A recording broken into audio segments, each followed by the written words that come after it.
рөліме беріліп отырмын енді. Қожа бір бәле. Что-то есімде ана жерден тастан өткен кезде тоқта деген нәрсе ше. Что-то өтіп кеттік, қызға жақындадық. Ана қыз дейтін уже төмен ғой. Уже ана жерде текст дейтін бір жақта сұлтан, бір жақта олжас, бір жақтан кеткен ғой. Қожа деймін, қарамайды ғой. Қарамайды кәдімгіше. Бүйтіп алған, бүйтіп кетіп бара жатыр. Кәдімгі жұлқылаймын ғой. Сәл-ақ қалдық қана дейтін, бірақ қызға прям бүйтіп. Келдік. Бәле сұлтан түріне қарасың болды. İşte boktan. Бүкіл өмірім көз алдымнан өтті ана жерде бар ғой. Бізде потому что қызға жетпей тоқтауымыз керек қой. Басып кетіппіз. Ескі маған айтты, айналдыры жері көт айналып өзі тоқтайды дейді. Басқаны жартын секіреді ғой мотоцикл. Сұлтан бір қарап қойып тегіс айтып көліп отыр ғой. Жатын жанына осындай қалды ғой. Мотоцикл өзім торымыздан бұрып жібердім ғой. Жаны көтеріліп бүйтіп кетіп бара жатыр ғой жатын жанында.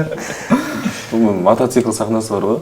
Бana айтып отырсыздар қай сахна қызық әрі қиын болды. Осы мотоциклмен болған сахналар өте қиын әрі қызық сахналар болды.